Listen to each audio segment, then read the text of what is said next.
Good Monday morning to you all. I know it's been a few days, actually probably almost a week since we've spoke, and I'm about to become the least popular person in Northeast Pennsylvania because I'm going to show you what the latest forecast models are putting out. And if you are a lover of spring, as many of you are, you're not going to like what the models are showing. We are still several days out, so keep that in mind. Things can change, and they can change in your favor. They can change against your favor. It all depends. But as we've done all year and as we will continue to do, we're going to have to inform you when we see something change or when something happens that may impact your life weather-wise, whether it's rain, snow, sleet, thunderstorms, fog, whatever that should be. And as I will show you the models, the big models now, the GFS model, which has now been fully converted over to the version 16 model. So the old GFS model is now defunct. It no longer exists. And they're only using the version 16 model that is now the current operational GFS model.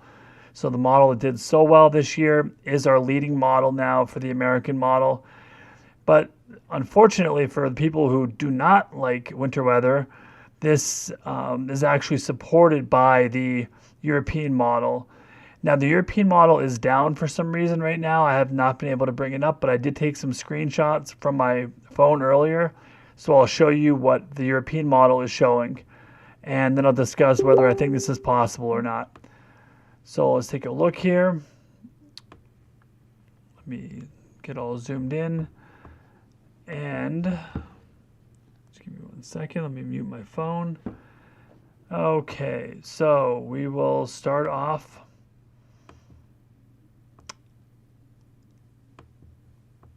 with the GFS model here.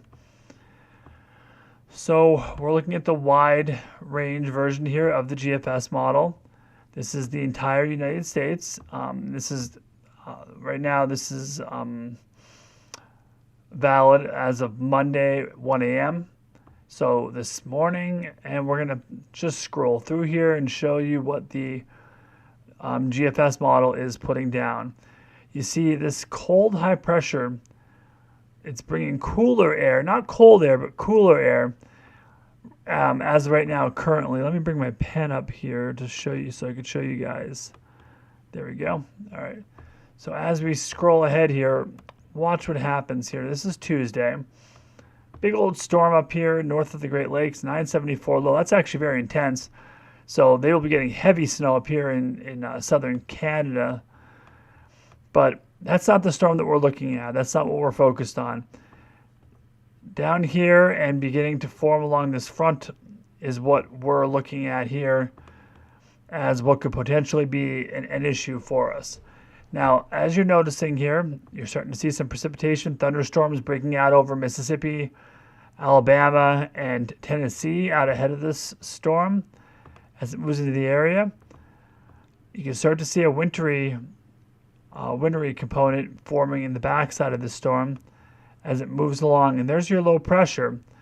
Now, this low pressure is going to be key here because what this thing does right here, what path does it take, is going to mean a lot to determine what we're going to see as far as weather. If this thing moves off the coast in this general direction, we might be in for accumulating snow. I know that sounds like such a taboo right now in what will be early April or late March, but as I've said before, it is a possibility to get storms this late. We did have a storm March 31st and April 1st back in 97 that put down a foot of snow, so you never know. If the path is more like this, we might see snow, we might see more rain, it all depends. And then this high becomes a player out here too, because this high is going to be responsible for funneling in cold air from the north. So let's take a look at what this particular model puts out, and then we'll talk about it. So as you see, this low tracking so close right now to the areas that will determine whether it's rain or snow. Look at all the snow they have forming on the northwestern corner of Pennsylvania, and that pushes to the east, and as you look at the GFS, this rain snow line, and I will zoom in on this for you, it gets sketchy. So let's do that. Let's take a look. We're going to look at the same model, but I'm going to zoom in here on the Northeast. So we're going to go regional, and we're going to zone in here, so you guys can take a look at exactly what and how close it is on the GFS model right now. So here comes the storm moving in right there, and according to this model, you're showing your rain snow line at this point to be central PA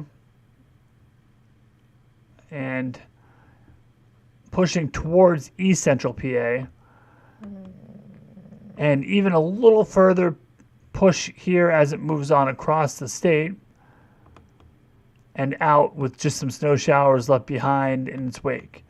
So looking at the GFS model, you may think, that doesn't look so bad. I think we're going to be okay. I'm not overly concerned about what I'm seeing here. Well, yes, I get that idea. However, we're going to take a look here. So this is what the model looked like on today's on the midnight run. This is what the model looks like on the current run. This is the one that came out at 6 o'clock in the morning. And we're too far ahead now. There we go, Tuesday. I keep jumping ahead.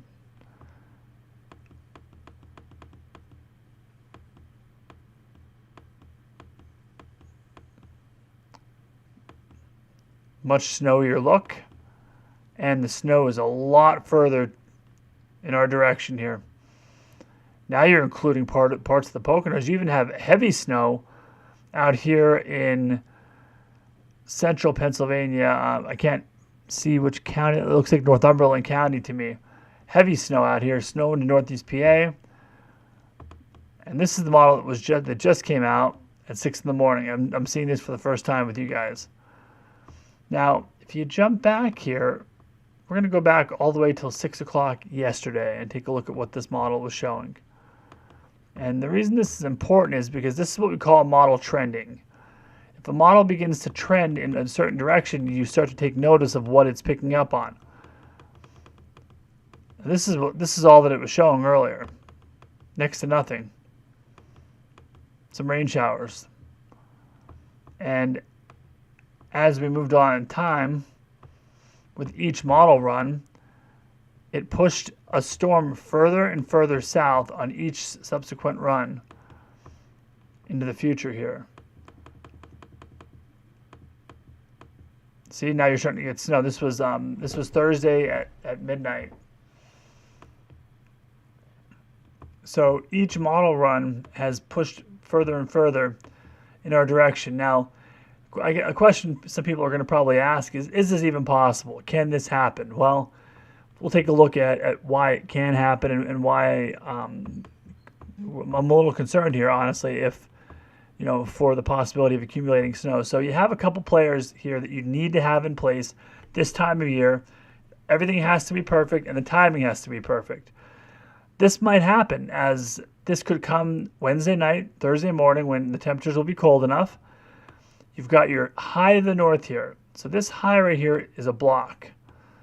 Blocking high, and you're going to see a 50-50 low developing out here. Both are blocking features.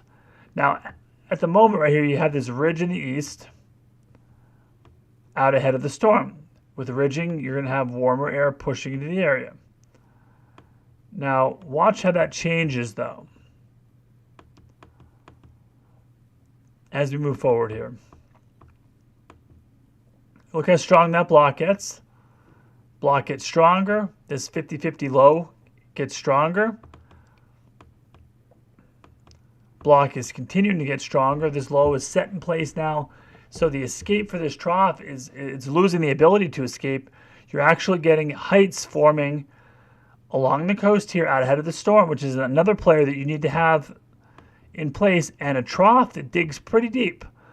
And not only does it dig deep, and this is important, this trough digs, but it also cuts up the coast in this manner. And as you can see, it's blocked from going north by this high pressure. It's blocked by going this way by this low pressure. And it's because the air funneling in here is counterclockwise, the air funneling in here is clockwise. That's what forms this block. So with this block in place, if this is how this plays out, you could get a snowstorm. It is in the realm of possibility to see accumulating snow. Will this happen? It's 4 days away. Don't know. I can't guarantee that, yes or no. But this is what you're seeing on the GFS model, and why this is a little more concerning. We're going to go to the same look here. This is the European model. Now look, same exact. We have the same features in play. You have your blocking high to the north. You have your 50-50 low that's going to form here. You have your ridge out ahead. And just watch what happens when that ridge breaks down and the storm moves in. And the European model is actually more aggressive. So as you see, this block gets stronger, this low gets stronger, and there's your trough, digging deep with lots of cold air at its disposal here. And guys, there's definitely a possibility here. I'm not gonna sound the alarms or tell you anything crazy, but there's definitely the possibility here. The teleconnections say it's possible. You have a ridge in the west, trough in the east, blocking. It is within reason to see something develop here. It's not out of the realm of possibilities. So I'm going to show you. You guys know how I feel about snow maps, but I'm going to show you some snow maps here. And I'll tell you why I'm going to show them to you, because I want to show a visual interpretation here of the change in these models over the last couple days. So let's take a look here. So if you look up here, this is Sunday, yesterday. So Sunday at 6 a.m., 6 in the morning. And we'll go up to, say, hour 147. This is the accumulating snowfall that it's predicting.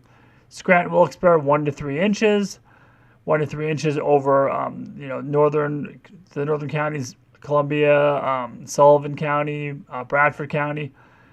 Okay, so let's jump from the 6 a.m. to the noon advisory here, or the noon model run, and take a look what we're seeing.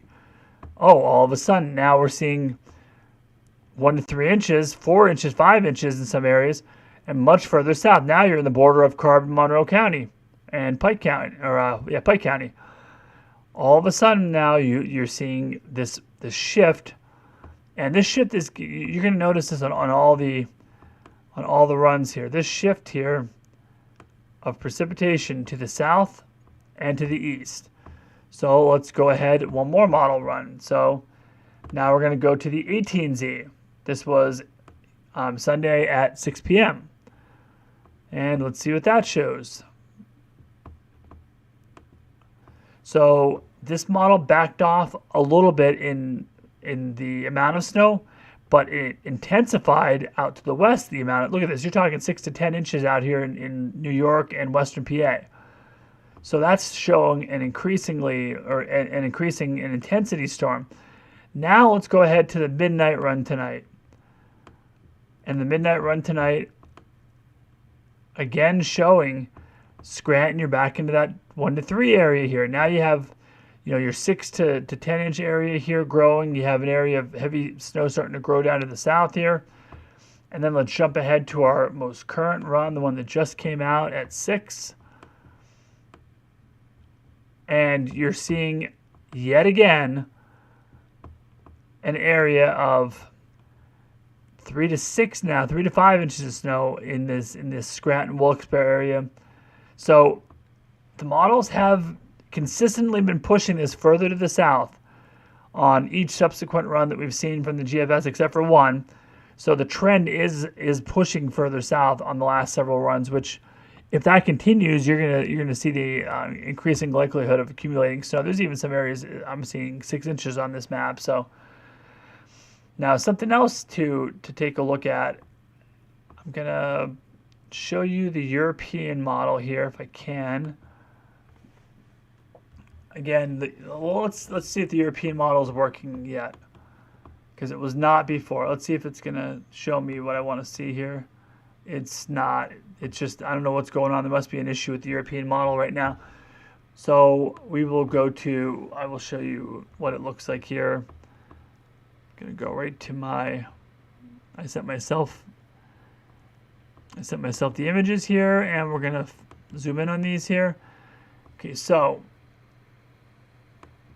this is, am I going the right direction here? Okay, so get a good look here. I know it's probably not the best, but European model. And let's take a look through this here. So this is the European model for Wednesday. And just take a look at the area of frozen precipitation and how close this comes to our area. Oh, sorry guys, I'm all over the place here. I apologize. Got to go back to those images if I can. It doesn't look like it's gonna. What am I doing wrong? There we go. Sorry guys. Go back to these images here.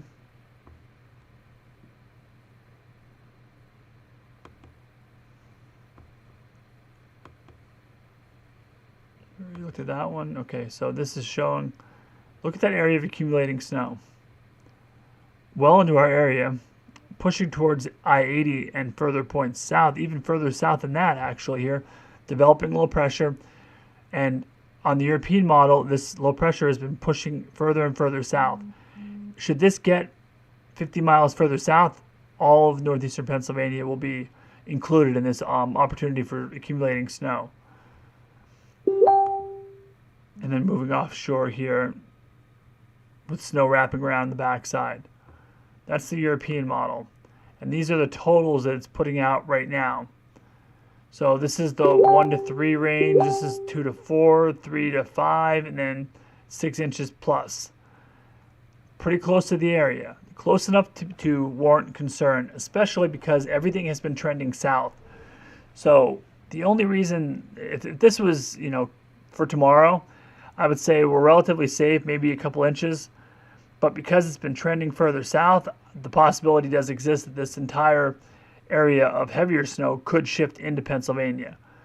And I mean, it's already in western Pennsylvania according to the European model. So guys, we're going to keep you posted. We're going to keep an eye on this. The next several model runs are going to be very important to determine what's going to happen here. So I just want you to prepare for the possibility that there could be an accumulating snow Wednesday into Thursday, but most likely at night, early morning on Thursday.